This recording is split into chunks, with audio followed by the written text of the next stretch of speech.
On vérifie à l'instant juste pour s'assurer que tout fonctionne, mais ça devrait fonctionner. Attendez mon signal. Ça fonctionne. Vous êtes en live.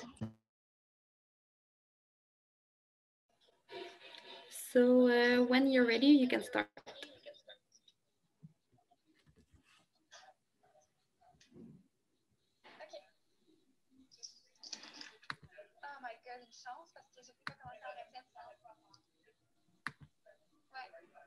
Please, the host, can you put yourself on mute?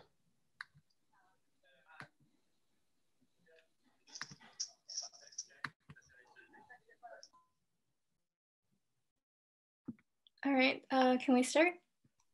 Yes, please. All right. Warren Buffett has famously called the airline industry a death trap for investors. Is this still the case today, or has time changed? Thank you for being here today. We are the HBJ group, Hossein, Benedict, and Julia, and we are here to answer that question, and more specifically, whether Buzz Air would be a suitable investment. So here's the agenda for today. I'm going to kick it off with the current situation, and then my teammates will join me in explaining the rest of the presentation, namely the relative valuation, the recommendation, risks, key takeaways, and finally, we'll be happy to open the floor to Q&A and answer any questions or concerns that you might have. So our executive summary is listed here. We recommend a buy for Buzz Air based on the outperformance of the European index by airline stocks, as well as a comparison with similar companies in the industry. And based on our comparable analysis, we believe that Buzz Air stock is undervalued with an 8% upside. And we will also be recommending some strategies to mitigate the risks associated with investing in this company. All right, so to kick it off, because there were a lot of information that was given to us, we thought it would be appropriate to lay out some of this in an investment policy statement so we can clearly outline our objectives. So first of all, our objective for our investment is for our portfolio manager to beat the MSCI Europe index that has an average annual return of 3% over the last 5 years. And we're going to do this by selecting stocks that will outperform and deliver alpha. And we plan on holding our investment for 2 to 5 years, so we can call it a medium-term investment.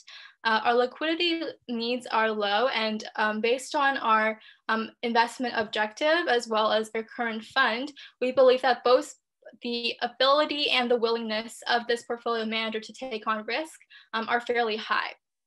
In terms of the tax and legal and regulatory situation, because the office is based out of Paris and this is an European equity, we will be following EU standards. And finally, for constraints, we are only investing in European equities. Let's take a look at the industry. So in the airline industry, this goes back to Mr. Buffett's statement of calling this industry a death trap. And why does he think this? Well, to begin, bankruptcies are very common in this industry, and specifically, the European airlines have not done well in the past years, and they've had to rely on some government bailouts as well. This industry is capital and labor intensive. There are extremely high fixed costs associated with airlines. And in addition, it is a highly cyclical industry. So this follows the up and downs of the business cycle, and the industry is sensitive to economic factors as well. It is also a highly regulated industry with high competition. So although there has been many technical innovations throughout the years that have allowed these companies to cut back on costs, you can see from this graph that both costs and revenue have been decreasing together. And this is because any positive aspects on revenue is usually cut out from the high competition and the price setting competition as well. So regarding Buzz Air, it is currently the 6th largest low-cost carrier in Europe and the largest in their focus region, which is Central and Eastern Europe. They employ a point-to-point ultra low-cost business model, and so they have unbundling strategies to decrease their costs as well. And currently they're pursuing an aggressive growth strategy. So they have been expanding their routes to Europe as well as to the Middle East. And one thing to note is that right now they only partially hedge against the fuel price risk. And we'll talk a little bit more about this in our risk section of this presentation. So I'm going to pass it on to my colleague Hossein to continue on the economy. Thank you very much, Julia. So I'll take on kind of the next part of this presentation. So in terms of the overall economic situation, particularly in that Central European region, Central and Eastern European region. So for the next 3 years, the IMF predicts that the GDP per capita will experience a growth rate of 2.5%. In the Central and Eastern European region, and then 1.3% for Western Europe. And as we can see, generally the trends between the GDP per capita as well as the seats available on airlines per capita, this tends to follow an upwards trend. So with this expected growth in the economy and the GDP per capita, we're also expecting further growth in the industry. And what's also a little bit more important here is that our Buzz Air in particular focuses on that Central and Eastern European region, which is expected to grow more than the Western European region. And this is significant because most of its main competitors are mainly focused on Western Europe. And so since this company is based in more of the East, it's likely to grow at a faster rate than some of these other companies. And then what we also think is significant is that Buzz Air has seen very strong growth in recent years. So you saw the revenue of the company and how much it has increased over the last several years on a few slides back. But overall, the company has also experienced a compound annual growth rate of 17% since the year 2013, as well as similarly large growth rates in the years prior to it. And then we weren't provided with any information in terms of the actual performance of the company's stock over the last few years.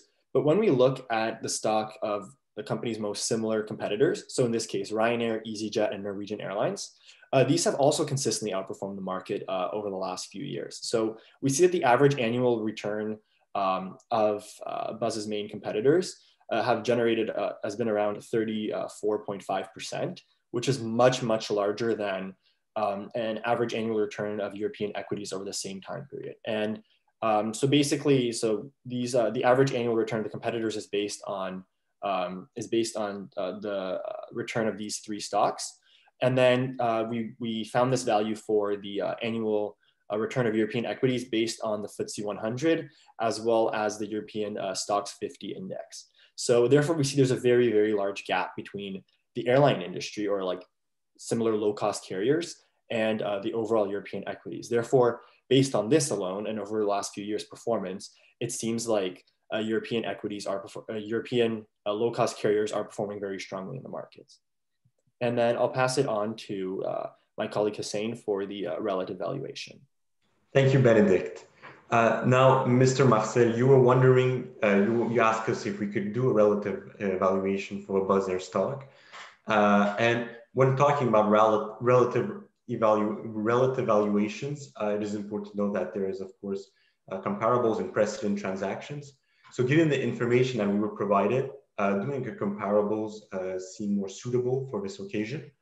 And essentially what a comparables is quickly is that it is to compare the current value of Buzz Air with a metric of similar businesses by looking at trading multiples. So in this case, we decided the most relevant multiple would be EV, enterprise value divided by EBITDA. And the reason why we believe that is because in the airline industry, there's high fixed costs, which means that there's also a lot of depreciation, amortization, and rent expenses. And we believe that the one that would be the most representative for companies in the airline industry would be the EV EBITDA multiple. So when looking at the pros of a comparables, it is relatively easy to calculate compared to intrinsic valuation methods. It's also easy to communicate. And the good point is that you are able to compare a company to other companies. So you have a benchmark to compare it to, whereas for an intrinsic valuation, sometimes it is more difficult to compare it. However, as any metric in financials, there is some imperfections in the comparables, and we have highlighted a couple of cons that is important to consider. So first, it is difficult to find very similar companies, oftentimes for this. So this we mean in terms of size, in terms of what the company does. Usually there's always differences, and the metric sort of takes an average of the companies that we choose to compare.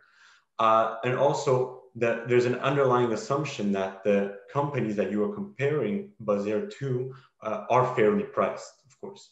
So these are some cons, but we believe that this is still a metric that will be able that will help you to be able to tell if Buzz-Air is a good fit in your portfolio.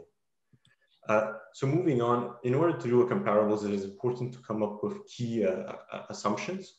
And in terms of assumptions, it is important to focus on which companies are we going to use to compare a Buzz-Air to. So you have given us multiple companies, about 11 companies. Unfortunately, not everyone is on the same level as Buzz-Air.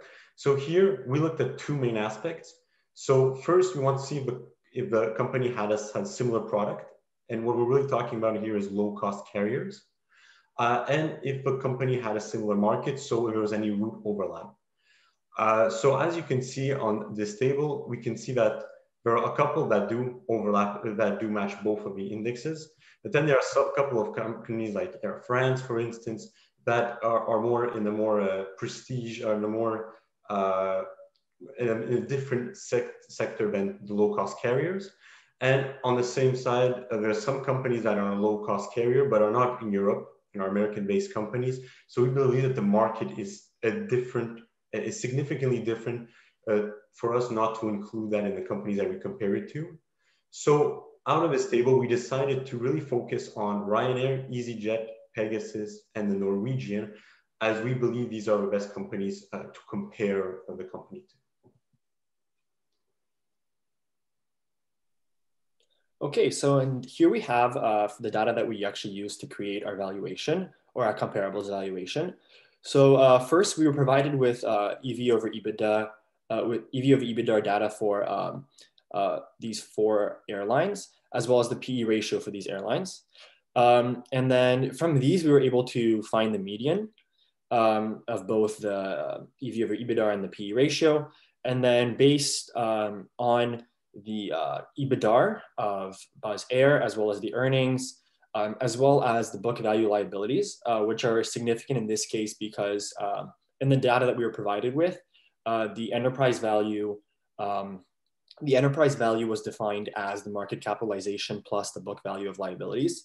Therefore, for the EV over EBITDA, to work backwards from the enterprise valuation, we needed to subtract the book value liabilities to get to a market capitalization value, as well as once we came to the market capitalization, we then divided it by the number of shares outstanding to come up with an implied share price.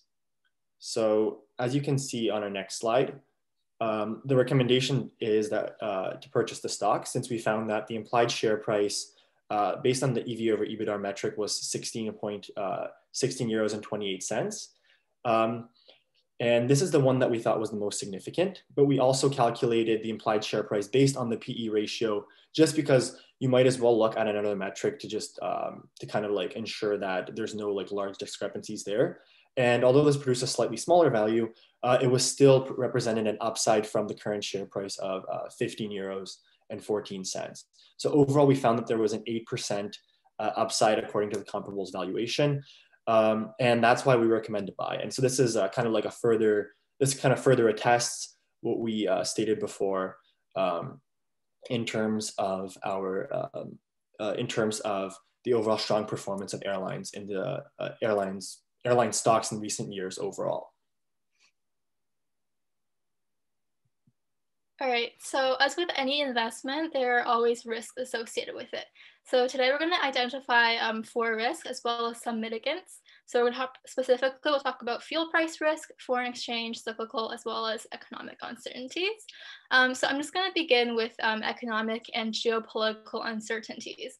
So these are some events that when they happen, people might not automatically associate them with airlines, but they do impact the industry. And these events are something that they're very difficult to predict, but it's important to keep them in mind and to know that anything is possible, right? So political events specifically, they can impact the economy and as well damage consumer confidence, which will potentially cause consumers to not want to travel as much. So now that we're at the beginning of 2015, let's take a look at some events that happened in 2014 and see how they impact the airline industry. So first of all, the Malaysia Airlines Flight 17 was shot down while flying over Ukraine. And obviously that is going to have some impact on consumers as they choose which airline they want to fly with. In addition, in 2014, more than 6,000 people died from Ebola, and we did see some cases in Europe as well. Next, the emergence of ISIS, as well as the annexation of Crimea. So these are all political tensions that have emerged in 2014. And as you know, Buzz Air does have roots to the Middle East. And so any increase in political uncertainties will potentially cause consumers to consider flying elsewhere or with other airlines as well. All the more important to diversify your portfolio. Thank you, Julia. So now moving on, there's also a risk. The airline industry is a very cyclical industry, and that, of course, is a risk for investing in this company. So this means that there is higher volatility. It is possible to make higher returns, but there is also higher volatility. So there's also a potential downside that is important. So in this case, it is important to notice that it's diversifying is a good solution. And the way we believe that it is possible to mitigate this risk is to pursue alternative investments. Now, the reason why we're really focusing on alternative investments is because alternative investments historically have low correlation related to traditional investments for a long period of time. And they offer the possibility of gaining high returns as well. So this is something that we believe is very beneficial. And we might point out a couple of examples that you can use to mitigate. This includes commodities such as gold, which is often counter-cyclical, infrastructure, and real estate as well. We believe that these alternative investments will allow you to keep the downside of investing in such a cyclical industry on a low. Now, moving on to another risk, which is the risk of the fuel. Fuel is the principal #1 cost for airlines. So, and fuel is also very volatile. So this makes the airline industry pretty volatile. It has recently decreased from historical highs. This can be seen as a good thing. It has decreased by 40% in 1 year. This can be seen very possible, but knowing the volatility of fuel, it is bound to spike up at a point as well. So to rely that it'll stay at this low wouldn't be a good strategy. So in this case, it is important to mitigate this risk and to hedge on it. What we propose is buying call options and futures. So these are financial contracts. So what it allows is if you buy it, Buzz Air, you then have the right to buy oil barrels at a specific price within a specific time period, so in the future. And the right is if you buy a call option, but if you write a futures, it's an obligation. So this allows you to minimize your downside significantly. It allows you, the key takeaways from this is that you'll be able to protect yourself from unexpected fuel prices. And this is also a competitive advantage because you will be achieving price stability. So now I'll let Benedict elaborate on the risk of foreign exchange. Yeah, so as the final risk that we're talking about today, we also have the risk of foreign exchange rates. So as you can see from this chart, in terms of Buzz Air's actual costs, over 50% of their costs are incurred in US dollars, but most of their revenue comes in a variety of European currencies. So that's including the euro, the pound, as well as like the Romanian and the Polish currencies. So clearly there is relatively high exposure to US dollar volatility on this company. And as well, this is something that the company itself can hedge with forward contracts, like for the currency, so that they can ensure that they're able to purchase US dollars at the rate that they need to. So finally, so once again, to go through our key takeaways, we recommend a buy for Buzz Air, and that's based on the outperformance of the European index by airline stocks, as well as a comparison to other companies in the industry. So the stocks of similar companies have greatly outperformed European indices, as well as according to comparables analysis of its most similar competitors, the stock is undervalued. And we recommend a mitigation of risk through various hedging strategies. Therefore, although the traditional path has been to kind of avoid airline stocks as much as possible, we believe that in this case, this risk has come down, and we believe that investing in Buzz Air presents a significant profit opportunity. Thank you very much, and we'll now open the floor to any questions you might have.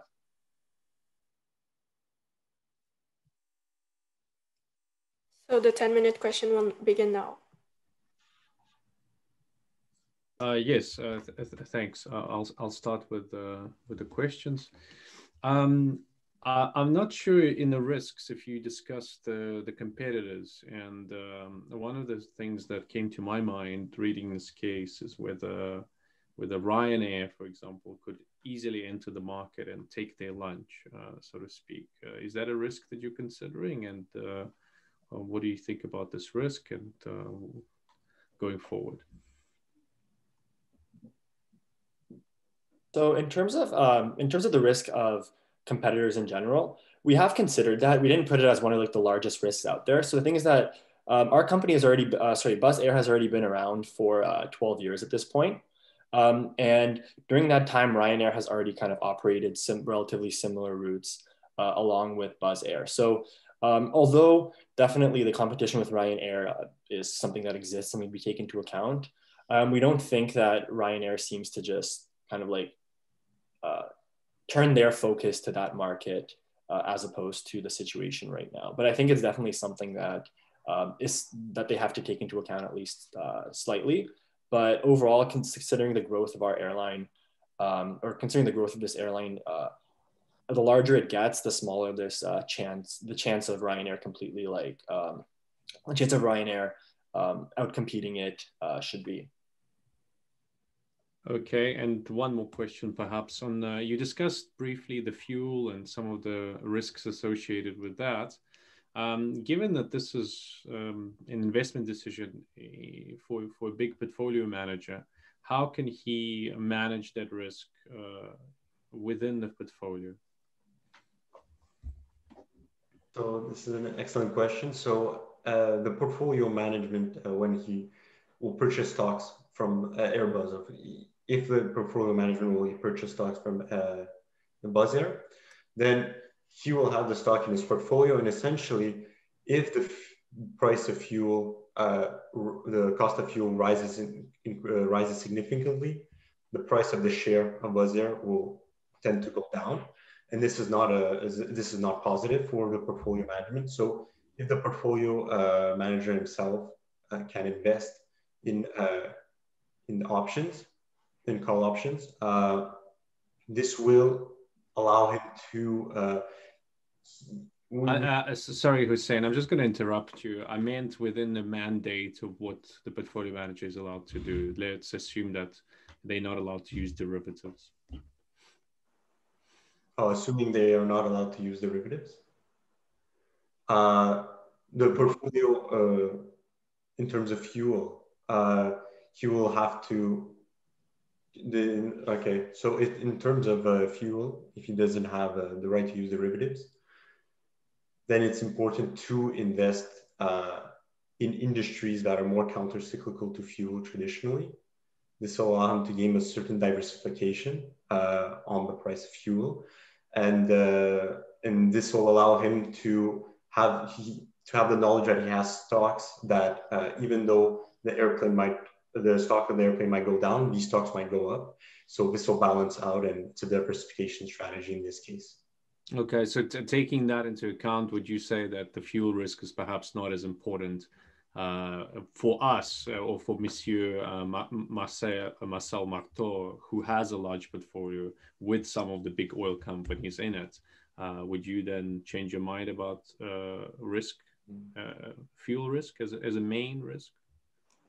Yeah, so we won't provide exact details of his portfolio, but of course there's a relation. The more stocks the portfolio manager has in his portfolio, the less likely that this risk will have a significant impact.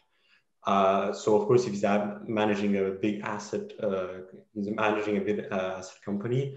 In this case, the price, if the stock of the Airbus will go down, because he has such a big portfolio, then the overall portfolio is not going to be impacted as much, especially if he's already focused on diversifying in what he invests in. So if he is able to keep that, keep his portfolio diversified, if it already is, then the risk of fuel will be significantly lower. Okay, thank you. Okay, I'll go for two questions. So as you presented in the case, this industry, those low-cost carriers are really driven by price. Customers are driven by price, and the graph was showing a reduction over time of price per seat that continues. And fortunately, the costs were able to follow the curve of the price. But how do you think Buzz Air can outperform the rest of the competition from a cost perspective, assuming that you have very little control on prices? So how can they do better than the rest? So I think that in particular, Buzz Air has quite a few different metrics in which they outperform their competitors. So one example of this is the fact that, generally speaking, when compared to their main competitors, their fleet tends to be several years younger than their competitors. So what that generally means is that their airplanes tend to be more fuel efficient. And as well, we had the overall cost metrics for the different airlines. So that included like EasyJet, Norwegian, Ryanair, and basically based on those cost metrics, both with and without fuel costs included in those, the cost per kilometer, the cost per seat kilometer of Buzz Air was essentially the lowest there. It was either, it was Buzz Air and Ryanair were the lowest, and the other ones tended to be much higher. So I think the total cost was somewhere around $5 per seat kilometer for Buzz Air, or $5.50 or something like that. And then, for example, EasyJet was $8.50. So we think that considering that they're able to keep their costs as low as possible in a market where they're not able to really control, prices, this is a very positive aspect of that company. And that means that they'll be able to do at least relatively well compared to the competition. So that would be a metric that you would follow up very closely. Yes. Okay, thank you. Akram, go ahead. Okay, thank you. So you talked about the EV/EBITDA, saying that it's the most relevant multiple compared to the PE. Can you tell me why in this industry you would think that the EV/EBITDA is more relevant than the EV to EBITDA? So I think that in this particular case, this airline tends to lease their airplanes. Some airlines will purchase their airplanes. So considering that the rental expenses for the airplanes, in the case of the lease expenses will be very high for airlines that lease them. Like an EV over EBITDA provides like a more comparable benchmark between. Okay, perfect. Yeah, that's right. Thank you. Can you now go to the slide where you show the calculation for the EV/EBITDA, please? Thank you. So that's very interesting the way you're doing the build-up and you show it. And then here we can see that you're using the EBITDA where you add back the rent expenses, basically. So what would be the other adjustment that you should do for the enterprise value when you use an EBITDA instead of an EBITDA? Sorry, I'm not sure I understand. Sure, perfect. So what you're doing right now to calculate your enterprise value, basically you do market cap plus the book value of liabilities. But there is another item that is an off-balance sheet item that you should adjust your enterprise value back when you use an EBITDA instead of an EBITDA. What is this item?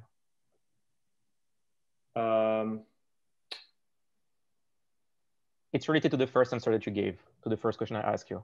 Oh, so would this be the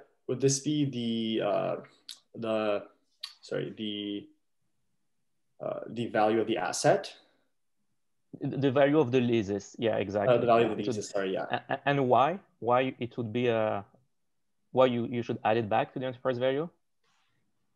Because like to be able to provide like an apples to apples comparison here, as in if since that represents since if you add back the value of the lease, since the leases represent another liability in this case, so you have to, I would think you have to add it back to enterprise value. Yeah, that's right. Okay, perfect. And one last question. So you use the median of the selected peers to get to the valuation.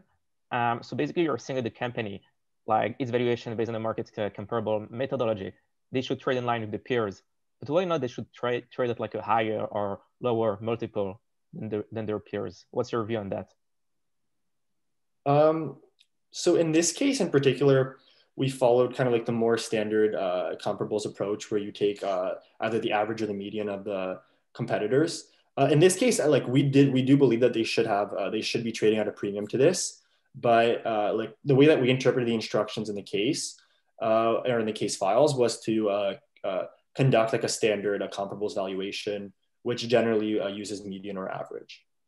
Okay, do you think they should trade like more, let's say, Pegasus or Ryanair? What range? The question period is over, so you can leave. Have a nice day. Thank you, Tim C. Thank you.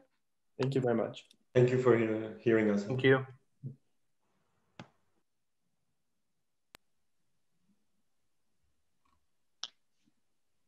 On va arrêter le live pour 9 minutes. Yeah. Pas plus longtemps, sinon ça va bugger. Okay.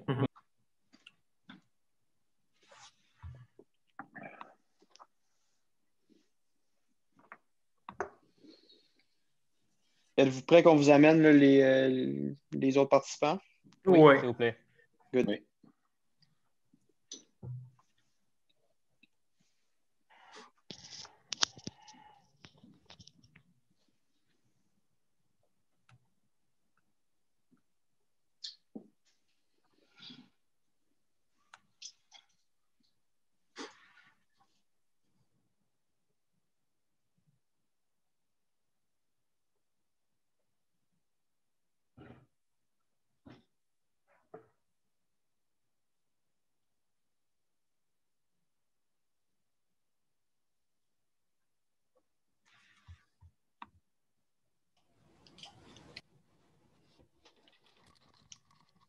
Bonjour, bonjour.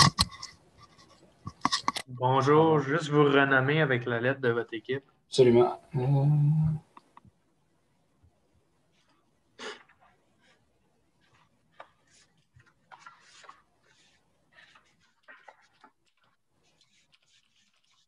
Je mets aussi mon prénom après? Ouais. Oui. Comme d'habitude. Ouais. Là, on a eu. Faut juste retrouver notre ami là, parce qu'on n'a pas l'air de le contacter de nulle part. Puis, comme le fait d'avoir quitté, d'être rentré dans la conversation tantôt et d'avoir quitté, il a comme perdu le Zoom qu'on était avant. Non, il est là. Il est là? Oui. Ah, Session Host. Ouais, OK. All right. Donc, c'est moi qui vais m'occuper de partager l'écran.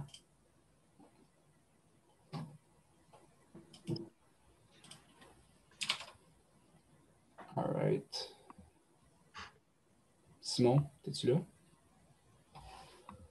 Moi, je vois juste 2 d'entre vous, là. Il y a un Session Host en dessous, là. Je sais pas. D'après moi, c'est quelqu'un du CEO. Normalement, il devrait vous avoir donné le lien du Zoom quand vous êtes parti de la résolution. Par où qu'il l'aurait donné? Parce qu'actuellement, on a comme accès à aucun réseau social où notre téléphone est fermé. Fait que là, la seule façon qu'on avait eu accès le lien pour venir ici, c'était dans notre ancien Zoom. Et là, tantôt, quand on est rentré plus tôt, le fait d'avoir quitté l'ancien Zoom, puis d'être venu dans celui-là, ben, il n'y avait plus vraiment accès, en fait. Là. C'est juste le problème, je ne sais pas. OK, on va demander. Faudrait le retrouver. Ouais, c'est un petit inconvénient, pardonnez-nous. Ah, il n'y a pas de problème.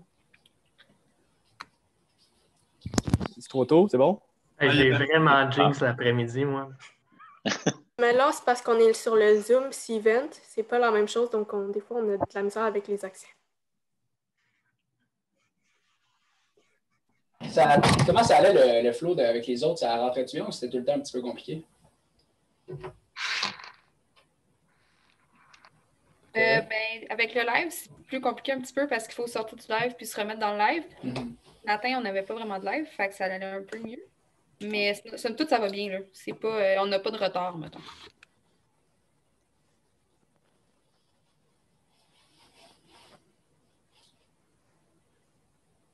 Donc, juste demander à votre coéquipier de se renommer, s'il vous plaît. Ouais, Simon, tu renommes ton nom. Allume ta caméra. Ouais. Bon, je vais partager mon écran.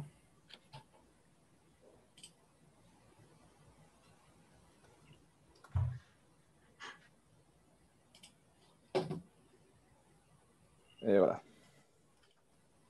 OK. Bon, on va débuter ça de même. Est-ce que vous pouvez juste... j'ai-tu droit à un test pour déplacer? Juste voir comment ça... Genre, si je clique, ça marche.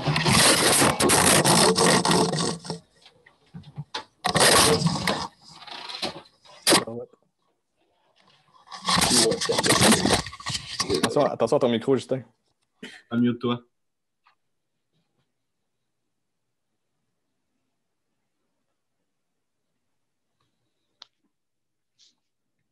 Fait que je vais juste faire un petit test pour voir si ça fonctionne. Tout est sous contrôle. Donc, avant qu'on commence, je vais vous demander les consignes. Est-ce que vous les voulez en français ou en anglais? En français. Français, parfait. Bonjour, bienvenue au cas de finance de marché. Je vais vous lire les instructions de la présentation pour ensuite laisser les juges se présenter. Vous disposez de 20 minutes afin de présenter votre solution au juge. Le temps commencera à s'écouler dès que vous débuterez votre présentation. Je vous montrerai le temps restant à l'aide du clavardage lorsqu'il vous restera 10 minutes, 5 minutes, 20 minutes et 30 secondes. Vous pouvez également suivre le temps sur le lien coucou qui sera envoyé dans le clavardage. Le jury ne peut pas vous interrompre durant votre présentation. Suite à votre présentation, vous serez envoyé dans un breakout room. Le jury bénéficiera d'une période de questions de 10 minutes.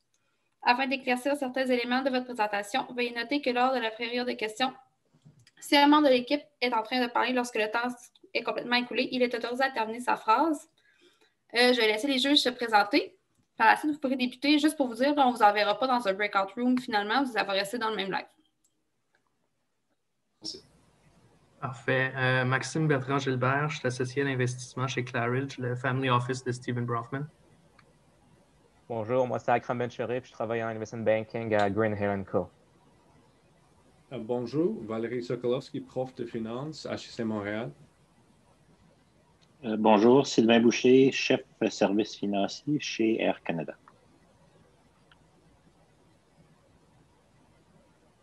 Donc, quand vous êtes prêts. Parfait. Voyager. Qui n'aime pas passer une belle journée les deux pieds dans le sable? L'accessibilité des vols internationaux des dernières années nous ont permis de voyager à petit prix. Pour ce faire, les compagnies aériennes ont dû implémenter des structures complexes. On parle notamment du nombre important d'avions dans la flotte, des coûts de maintenance, du grand nombre d'employés, etc. Donc, bonjour à tous. Nous sommes des analystes pour l'équipe de M. Marteau et on vient vous présenter aujourd'hui l'évaluation qu'on a effectuée sur l'entreprise Buzz Air. Donc, avec mes collègues Simon et Justin. Donc, Simon va présenter le mandat. Donc oui, merci Alexis. Pour une courte présentation du mandat, notre but aujourd'hui, c'était vraiment d'évaluer l'entreprise Buzz Air, tout en gardant en tête que l'objectif du portefeuille, et en fait, M. Marteau nous a donné comme mandat, c'est de battre l'indice MSCI Europe sur un horizon de moyen terme, donc de 2 à 5 ans. Et aussi de dresser un portrait des risques qui impliquerait d'être actionnaire pour l'entreprise. Ensuite, comment on va dérouler la présentation, c'est qu'on va tout d'abord faire une approche, désolé l'anglicisme, top-down. Donc, commencer un peu avec une méthode d'entonnoir en commençant avec un survol de l'économie, pour ensuite parler plus en détail de l'industrie dans laquelle Buzz Air opère, pour finalement aussi parler plus en détail du modèle d'affaires de Buzz Air et finir sur le positionnement de l'entreprise face à ses concurrents et un peu nos recommandations d'inclure ou non le titre dans le portefeuille. Donc, en commençant par le survol de l'économie. Donc, on se situe en 2015. On se sort un peu d'une crise financière partout en Europe. On pense notamment à la Grèce qui a eu des grands problèmes financiers durant les années environ 2010 à 2013. Donc, le Fonds monétaire international prévoit une augmentation de 2,4 % du PIB sur un horizon de 3 ans, donc 2,4 % par année. On remarque aussi une tendance à la hausse du nombre de trafics aériens. Donc, on parle ici de, dans les 12 dernières années, on a une augmentation de 15 % par année. Et on remarque aussi une relation qui est corrélée. Donc, si on regarde à droite le graphique qui démontre un peu comment le PIB est corrélé par rapport au nombre de sièges et au nombre de sièges par habitant. Lorsque je parle de nombre de sièges par habitant, on parle ici de nombre de vols par habitant. Donc, on remarque une corrélation linéaire. Donc, lorsque le PIB augmente, le nombre de vols augmente aussi. C'est aussi, c'est ça. Ouais. Donc, on peut passer à la prochaine. Si on continue avec le survol de l'économie, on remarque aussi un taux de chômage qui est élevé dans la zone européenne, mais qui est relativement stable pour ce qui est des dernières années, ce qui est prédécesseur d'une reprise économique. On remarque aussi des faibles taux d'inflation et le prix du carburant qui a chuté. Donc, si on regarde à la droite, le graphique de droite, qui est le cours du pétrole brut WTI, on remarque une augmentation assez marquée du prix du pétrole vers les années 2008, suivie par une chute lors de la crise financière, une reprise par la suite, et maintenant on se retrouve dans le creux là, du prix du pétrole. Et puis ça, c'est bien pour les compagnies aériennes, puisque ça vient un peu mettre un peu de lousse au niveau des marges de l'entreprise, puisque leur coût va être moindre. Voilà. Si on enchaîne maintenant avec l'industrie, donc on se retrouve ici dans l'industrie de transporteurs aériens, et ce, à faible coût. Donc, on est dans une industrie qui est très féroce. Et puis, donc, on peut voir qu'entre 2004 et 2015, on remarque que 20 entreprises ont fait faillite. Et ça, c'est seulement dans la zone européenne. On ne parle même pas ici de compagnies aériennes aux États-Unis ou au Canada, par exemple. On remarque aussi une modification du modèle d'affaires. Donc, dans les premières années où on a eu des vols de masse de commerciaux, pardonnez-moi, de transporteurs de personnes, on remarque qu'on voulait avoir un bon service, etc. Et dans les dernières années, on voit une modification du modèle d'affaires qui est vraiment plus axée sur avoir des prix de billets d'avion le moins cher possible. Donc, si on regarde le coût par siège versus le revenu par siège, on remarque que les deux se suivent et ont drastiquement diminué dans les dernières années. Et puis, ça vient en ligne un peu, ce graphique-là vient un peu confirmer ce qu'on vient de mentionner, que les consommateurs visent vraiment à voyager à petit prix. Donc, 72 % des consommateurs, le critère le plus important pour eux, c'est vraiment de voyager à petit prix, suivi par le niveau de service de 10 %, les destinations 9 %, donc voilà. Donc, donc Simon va venir nous présenter la prochaine partie de la présentation. Oui, merci Alexis. En fait, on va faire un petit survol de l'entreprise. En fait, l'entreprise a fait ses débuts en 2003 avec une flotte de 6 avions seulement loués. Ensuite, depuis, elle est ici au 6e rang des plus grosses compagnies aériennes à bas prix, donc vraiment comme dans l'industrie que mon collègue a parlé précédemment. Et c'est aussi finalement la plus grosse dans sa zone géographique. Elle offre maintenant 350 liaisons vers 106 destinations dans 37 pays d'Europe, d'Asie centrale et du Moyen-Orient. Et pour donner un petit peu une idée d'échelle, de grandeur, en fait, c'était 15,8 millions de passagers en 2014 qui ont fait affaire avec Buzz Air. Donc, pour un peu préciser le positionnement géographique de l'entreprise, on voit que dans le rectangle rouge, c'est vraiment dans ce secteur-là que Buzz Air effectue ses opérations. Donc, on va aller plus en détail dans le modèle d'affaires de l'entreprise. C'est vraiment concentré sur une optimisation des coûts afin d'offrir le prix le plus avantageux possible. Ça va un peu en ligne avec ce que mon collègue disait, Alexis, sur l'intérêt des passagers à avoir des prix les plus bas. On voyait que 70 % environ des passagers priorisaient ce critère pour acheter des billets. Donc, c'est vraiment ce que va essayer de faire l'entreprise par 5 principaux volets pour réduire ses coûts. Elle va externaliser les coûts qui sont trop chers à intérioriser dans l'entreprise. Elle va aussi faire un fort taux d'utilisation de ces aéronefs présents, donc qui sont à noter, qui sont loués présentement. Tous ces aéronefs sont loués à 100 %. Donc, ça permet de ne pas avoir endossé l'usure, de ne pas avoir à changer les pièces ou changer la flotte. Fait qu'ils vont vraiment venir profiter de cet avantage-là de pouvoir les louer. Et ensuite, il y a aussi un focus sur les aéroports secondaires qui offrent des coûts moindres comparés aux plus gros aéroports et des délais plus avantageux pour l'entreprise. Finalement, il y a aussi une optimisation des itinéraires pour encore là, pouvoir diminuer le plus possible la structure de coûts et une forte productivité de la main-d'œuvre afin de ne pas devoir engager plusieurs personnes, mais vraiment profiter pleinement de la main-d'œuvre actuelle. Et tout ça en gardant des marges très intéressantes et compétitives. Finalement, il y a vraiment deux catalysateurs de croissance pour l'entreprise. Tout d'abord, c'est l'agrandissement de la flotte de l'entreprise. Il y aurait une acquisition de 57 nouveaux avions au cours des 5 prochaines années, ce qui représente en moyenne 11 avions par année qui seraient vraiment achetés. À noter aussi que ça n'a pas été présenté dans leurs énoncés que l'entreprise, comment elle allait financer cette acquisition de 57 nouveaux avions. Donc, on ne sait pas si c'est par démission d'actions, par un peu plus un soulèvement de dette, mais on a pris pour acquis que ça ne changerait pas trop la structure de capital actuelle de l'entreprise. Finalement, le deuxième catalyseur de croissance, c'est l'optimisation et l'augmentation des liaisons offertes. On voit vraiment qu'il y a un souci d'augmenter les liaisons, mais tout en gardant quand même une optimisation des coûts. Donc, il y a un ajout de 134 liaisons nettes prévues en 2015, et ce, en diminuant 95, en enlevant 95 liaisons actuelles et en ajoutant 229.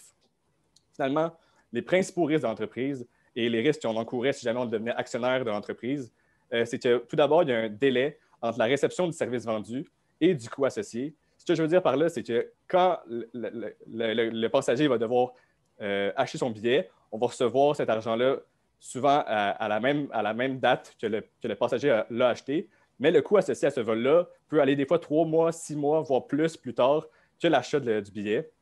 Et ces coûts-là vont souvent être déboursés, comme je l'ai dit, c'est ça, plus tard. Donc, il y a quand même un risque de délai si jamais le prix du pétrole ou d'autres venait augmenter entre le temps de la réception du service et le déboursement du coût. Il y a aussi un risque de devise. Comme on le voit dans les pointes de tarte en bas à droite, le tableau en bas à droite, on voit que du côté de la devise européenne, 30% des coûts et des revenus sont en européens.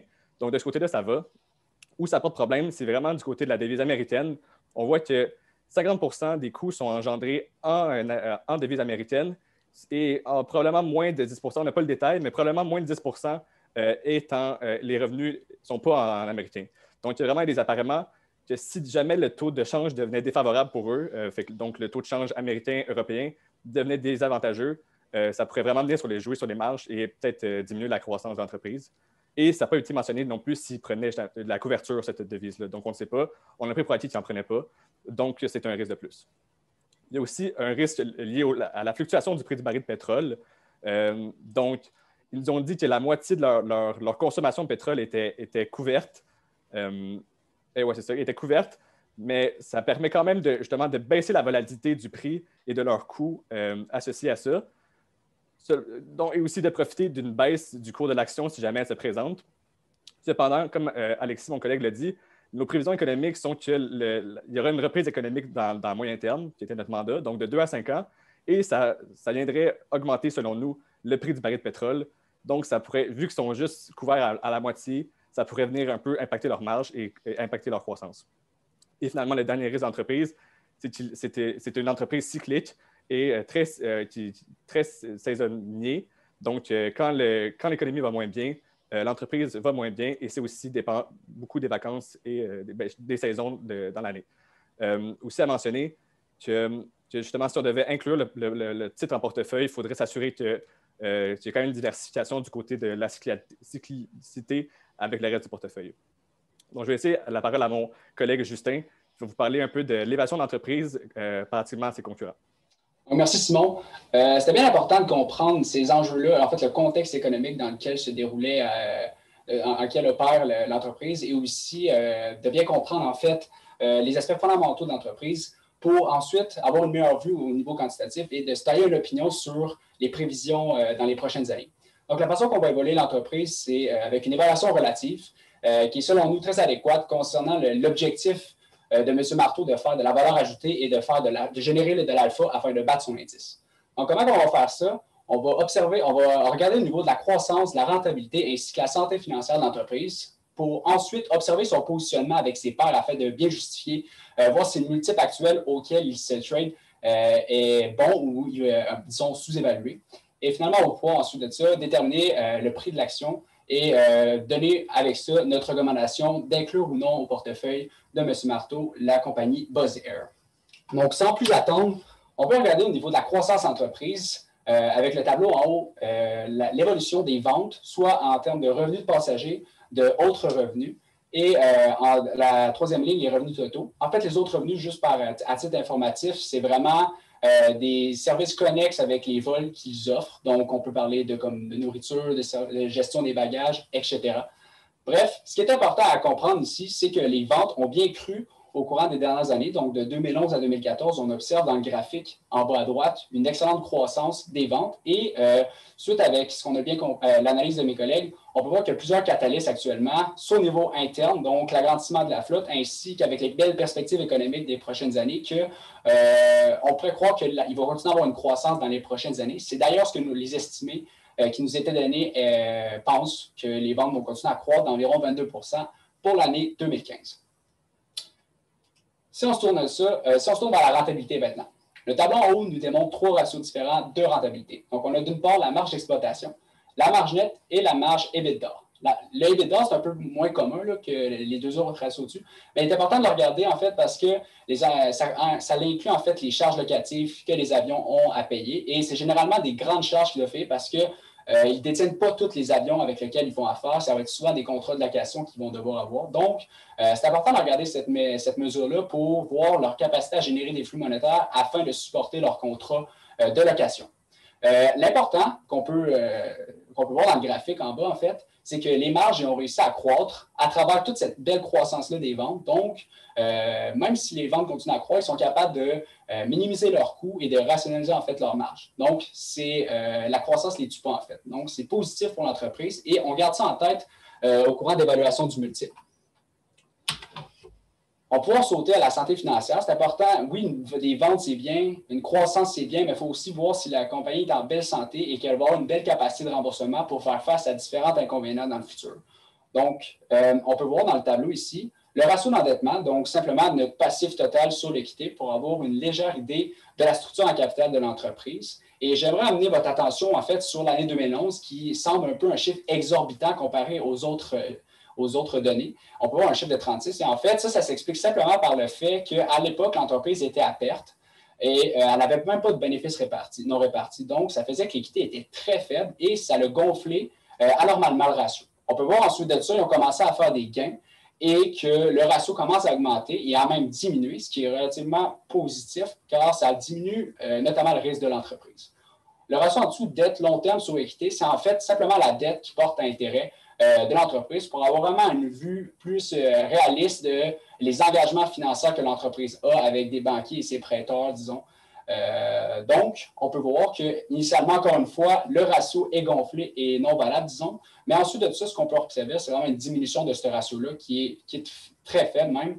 Donc, l'entreprise, si on apparie ça, en fait, avec sa capacité à rembourser ses intérêts, donc sa couverture des intérêts, qui en fait sont EBITDA sur ses charges financières, on peut voir que sa capacité à rembourser augmente d'année en année et devient même très excellente dans les dernières années. Donc, en 2014, je parle, donc à 11,9. Oui, bien évidemment, ils ont peu de dettes, mais bref, ça peut démontrer en fait qu'ils ont encore beaucoup de flexibilité pour croître et utiliser le véhicule financier de la dette pour aller chercher les fonds nécessaires pour générer des nouveaux projets.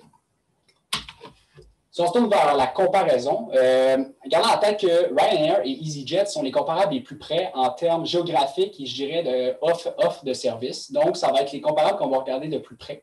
Mais on a mis certains autres comparables qui étaient relativement près aussi en termes de modèle d'affaires. Donc, avec ce tableau-là, en fait, qui nous illustre diverses données, ce qui est important à comprendre, c'est vraiment que BuzzAir est une entreprise beaucoup plus petite que les autres. Donc, encore niche, je dirais, et en croissance. Et finalement aussi, ce qui est vraiment intéressant de ce tableau-là, c'est de voir les ratios de court-bénéfice et de valeur d'entreprise sur EBITDA en bas, qui nous expose en fait que l'entreprise est vraiment moins chère, je dirais, que ses comparables les plus près. Et si on regarde, ses multiples sont un peu plus faibles que la moyenne qu'on peut voir à droite. Donc, ça peut nous porter à croire que l'entreprise, peut-être que le multiple pourrait plus converger vers celui de ses pairs dans les prochaines années. Et ça, c'est vraiment un catalyste pour faire du rendement avec les entreprises. Donc, si ces revenus, disons, son bénéfice net reste stable et que le multiple augmente, il y a vraiment une grosse pression à la hausse sur le prix qu'on pourrait observer. Donc, ça, c'est vraiment à garder en tête et c'est très positif pour l'entreprise, en fait.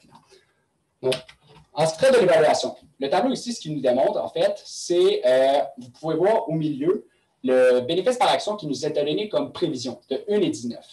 Et à droite, c'est différents multiples qu'on applique à ce bénéfice net-là pour essayer de voir, dépendamment de comment tourne le multiple, à quoi va ressembler l'évaluation d'entreprise. Donc, 12,79, c'est le multiple qu'elle a actuellement.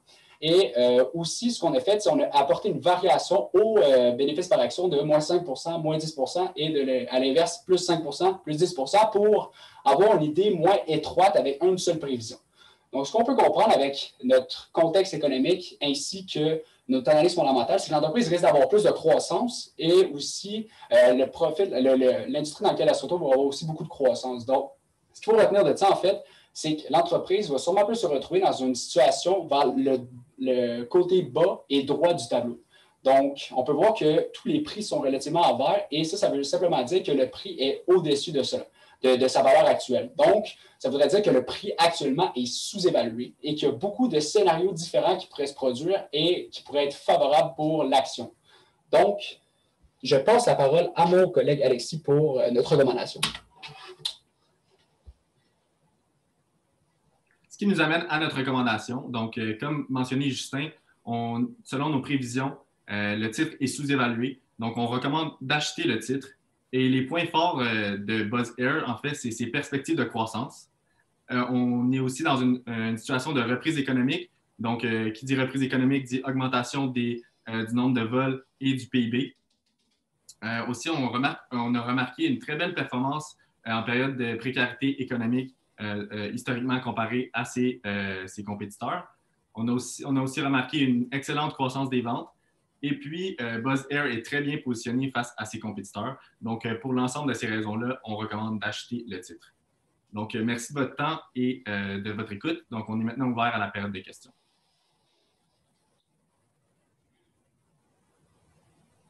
La période commence maintenant. Valérie ou Sylvain, vous pouvez commencer. OK, oui, je peux commencer. Merci beaucoup, les gars. Vous avez dit que Buzz Air est bien positionné relativement la concurrence. Imaginez maintenant que Ryanair pourrait entrer dans le marché. Est-ce que c'est un risque? Qu'est-ce que vous en pensez? Qu'est-ce que vous entrez par le marché, vous voulez dire qu'actuellement est privée, cette entreprise-là? C'est juste pour bien comprendre la question. Oui, Ryanair peut entrer Central Europe plus agressivement, dans la façon plus agressive, peut-être. Très bien, je comprends la question. En fait, la façon que je vois ça, c'est si un nouveau compétiteur entre en jeu, naturellement, il va y avoir une augmentation de la compétition et peut-être bien une pression à la baisse sur les prix parce que c'est toute une industrie de c'est qui offre le moins cher qui gagne, en fait. Là. Donc, si on entre un nouveau compétiteur, le monde risque encore plus. Il va y avoir une plus grande compétition, un abaissement des prix, et puis ça pourrait venir un peu faire de la contraction sur les marges. Donc, est-ce que c'est un risque? Bien évidemment que ça pourrait nuire à la rentabilité de l'entreprise, mais avec le positionnement qu'elle avait actuellement, je crois qu'elle a encore une certaine marge de manœuvre en termes de rentabilité. Bien évidemment, si on extrapolait ça au niveau genre que plusieurs entreprises embarqueraient, ça pourrait venir amener les marges à zéro. Mais comme je dis, avec la flexibilité que l'entreprise a actuellement, je crois que c'est un risque à garder en tête, mais qui n'est pas nécessairement vital, je dirais, pour la santé de l'entreprise. Merci. Oui, bonjour. Vous avez insisté beaucoup sur la croissance due à l'activité économique qui est quand même favorable. Les perspectives sont favorables, mais pensez-vous pas qu'il y a un risque aussi au niveau des coûts où on pourrait voir une inflation des coûts puis une diminution des marges? Oui, si je peux commencer par rapport aux coûts sur les marges. En effet, on sait que dans une reprise économique, souvent, le baril du prix du pétrole va augmenter. Donc, en effet, comme on sait que seulement la moitié de leur consommation en pétrole, seulement la moitié est couverte. par des produits dérivés, eh bien, elle pourrait quand même être un peu affectée par une hausse du prix du baril du pétrole. Pardon. Et donc, ça pourrait venir effectivement jouer sur leur marge. Là, à voir, on leur conseillerait peut-être, si on devait les conseiller, d'augmenter leur couverture. Mais encore là, ils ont quand même une couverture, contrairement à s'il n'y en avait pas. Là. Et je ne sais pas si Alexis, tu avais d'autres points sur la croissance économique. Là, plus, Certainement, la croissance économique pourrait augmenter l'inflation, puis ça pourrait avoir des pressions sur les marges de l'entreprise. Mais comme a dit mon collègue Justin, on a quand même un jeu là, comparé aux compétiteurs à ce niveau-là de rentabilité. Ouais. OK, merci. Maxime, veux-tu y aller peut-être? Oui, j'ai une petite question concernant votre ratio de couverture des intérêts. Pourquoi est-ce que vous utilisez les bits d'or pour couvrir les intérêts? Parce que, en gros, la plus grosse portion de leurs intérêts, c'est les obligations locatives des avions. Donc, si on utilisait les bits d'or, j'aimerais voir quel genre de ratio aurait l'air l'entreprise. Je me suis mal exprimé, pardonnez-moi. J'ai utilisé la marge d'exploitation. Je crois que c'était indiqué dans les états de résultats. En fait, j'ai pris le flux monétaire qui était le plus près des frais financiers. Là. Donc, après tous les frais d'opération, juste pour vraiment voir c'est quoi la quantité d'argent qui était prête à absorber les frais financiers ainsi que les taxes. C'est simplement mon erreur lorsque je me suis exprimé, pardonnez-moi. OK, c'est correct. Puis, dans quel genre de multiple vous verriez l'entreprise se transiger? Parce que vous dites que c'est sous-évalué. Donc, ce serait quoi à peu près votre range où vous êtes confortable de dire à quel point elle est sous-évaluée, l'entreprise? C'est une réponse que je trouve c'est une question qui est un peu tricky parce qu'on n'a pas vraiment la vue sur les autres entreprises. Parce que généralement, un multiple, ça va être dépendamment, est-ce que je suis prêt à payer tant pour l'entreprise, dépendamment de son positionnement. Et là, on a simplement des multiples d'autres entreprises, vraiment avoir une vue sur chaque entreprise. Donc là, ma réponse ne va pas être nécessairement exhaustive de toutes les variables qu'il faudrait observer en temps normal, mais de ce que je comprends et de ce que j'ai pu voir, actuellement, l'entreprise se positionne bien en termes de croissance et d'un risque interne, ça diminue de plus en plus, car l'entreprise grossit et se met dans une meilleure position financière. Donc, généralement, quand le risque d'une entreprise diminue, le monde sont plus confortables d'investir dedans et sont prêts à payer un multiple. Quel multiple? Comment je le voyais, moi, c'était peut-être un multiple entre 14 et 16, donc peut-être pas aussi gros que son comparable Ryanair. Pas Ryanair, mais Ryanair qui était une grosse compagnie avec une grosse capitalisation boursière. Donc, il y a encore un peu de risque considérant que l'entreprise est plus petite, mais quand même, sa croissance est très attrayante selon moi pour l'industrie. Donc, 14 à 16, c'est ma réponse en termes de multiples. Parfait. Tu peux y aller à Cam. Okay. Très bien, merci beaucoup. Merci pour la présentation. Donc, un peu une question de suivi par rapport à ce que Maxime vient de vous demander. C'est quoi exactement votre recommandation en fait en termes de prix cible? C'est quoi le rendement que, en tant que gestionnaire de portefeuille, je peux viser sur un horizon de, qu'importe, 1 année, 2 années, 3 années, 5 années sur cet investissement? Un type de rendement. Laissez-moi penser. Là. Tu peux utiliser ton analyse de sensibilité, ça pourrait, je pense. Est-ce que je peux revenir? Oui, bien sûr. Ça va t'aider, je pense. Ouais. Donc, si on va se retrouver un peu entre 14 et 16, là, on voit que les prix ils ont au moins 2 à 3 $ au-dessus. Et là, ce qu'il faut comprendre, une évaluation avec un multiple de main, ça ne prend pas nécessairement en compte la croissance de l'entreprise. C'est vraiment une vue à un certain moment de l'entreprise buzzée. Donc, d'après moi, juste là, il y a une valeur ajoutée à faire sur le placement. Et en plus de ça, il y a peut-être la croissance qui va se refléter, qui va encore plus monter le multiple ou encore plus monter les earnings, en fait. Donc, c'est difficile à dire, mais facilement, au moins, d'après moi, c'est comme du 20 à 30 % peut-être sur 2 à 5 ans, de ce que je peux voir. Là, si le prix monte vers 20 $, entre 18 et 20 $, c'est ce qu'on pourrait retrouver total, pas annualisé, du 20 à 30 %. Donc, si on l'annualise grossièrement, ça pourrait peut-être être du 10 à 12 % sur 3 à 5 ans. OK. Donc, en gros, comme votre prix cible, c'est un peu genre, on va dire le bas à droite de ton analyse de sensibilité. Exact. Donc, le 10 %, 14 à 16. OK, parfait, super, merci. Exactement. C'est clair. Est-ce que aussi, on peut revenir, s'il vous plaît, à la slide où vous montrez le ratio de dette sur équité, 6 %. OK, parfait. Donc, en gros, si je regarde ce ratio, on dirait que la compagnie n'a presque aucun endettement. Il y aurait un ajustement qu'il faudrait faire. C'est un item qu'on appelle souvent off-balance sheet et c'est en lien avec votre EBITDA. ça serait quoi l'ajustement qu'il faudrait faire à la dette qui reflète le vrai niveau de levier de la compagnie? Ben, ce serait ça. Probablement, le fait avec les EBITDA, mais juste pour être sûr, vous savez que je n'avais pas pris exactement ce chiffre-là pour la couverture des intérêts, juste pour être sûr. Là. Ouais. C'est simplement, OK, parfait. Oui, je parle du dette sur équité. Okay. Oui. D'après moi, c'est que là, actuellement, j'ai juste simplement pris les engagements de l'entreprise face à ses engagements avec la banque, mettons, les intérêts qu'elle paye. Il faudrait ajouter à ça... Excuse-moi, je parle du ratio dette sur équité, pas couverture des intérêts. Dette sur équité. Je parle vraiment du niveau de dette complet. Oui, je sais, mais vous parlez avec les EBITDA. Vous parlez avec les EBITDA. Je veux juste en dire, si on voulait rajouter, c'est peut-être la valeur actuelle de tout ce qu'elle va devoir payer en termes de location si on voulait le comparer avec les EBITDA. C'est ça, d'après moi, que vous voulez en venir. Je voulais juste expliquer le lien avec les couvertures d'intérêt. Parce que la majorité de ces charges, pas nécessairement des frais financiers, c'est vraiment ces frais de location. Donc, c'est pour ça que ça serait adéquat d'ajouter ça. Non, c'est très clair, merci. Est-ce que tu peux revenir maintenant à ta table de CAMS où tu as les différents multiples des différentes compagnies? Absolument. Parfait, merci beaucoup. Donc, ici, c'est vraiment intéressant parce que ton ratio de PI, votre ratio de PI, c'est 12,7, et c'est légèrement en dessous de la médiane et la moyenne, mais le ratio de EV/EBITDA est beaucoup plus bas. Ouais. Donc, sur la conversation qu'on vient d'avoir à l'instant, quelques questions que j'ai posées, ça serait quoi l'ajustement qu'il aurait fallu faire? Ou est-ce que peut-être qu'il n'y avait pas d'ajustement et que c'est normal que la compagnie, à ce point, son EV/EBITDA, ce soit le tiers de la moyenne et de la médiane? Probablement, ça, c'était une estimation. On n'avait pas une idée exacte de la valeur des actions, le nombre d'actions outstanding au complet. Donc là, ça a venu compliquer un peu plus le calcul. Est-ce que c'est le bon chiffre exactement? Je ne pourrais pas le garantir. C'est sûr qu'il est relativement bas contre toute la gang, mais... OK, je vais te guider. L'ajustement n'est pas dans la capitalisation boursière, c'est dans l'autre partie de ta enterprise value. C'est là où il faut faire l'ajustement. OK. Mais je sais que la valeur d'une entreprise, comment c'est calculé généralement, c'est la capitalisation boursière plus la dette moins le cash. Là, la façon ce qu'on nous avait donné actuellement, c'était des chiffres qui n'enlevaient pas l'encaisse. Donc là, c'est le seul ajustement que j'ai en tête ou que je peux emmener. Puis je ne voudrais pas nécessairement dire n'importe quoi non plus. Je n'ai pas rien de bien qui mis en tête. OK, mais tu as dit la réponse tout à l'heure de questions avant pratiquement. Donc tu as dit tu ajoutes la dette qui est sur le bilan. C'est quoi l'autre item qu'il faut ajouter alors? La location.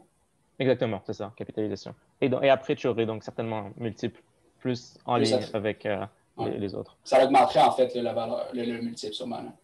Exactement. Okay, je comprends. Merci. Merci. Avez-vous d'autres questions, messieurs les juges?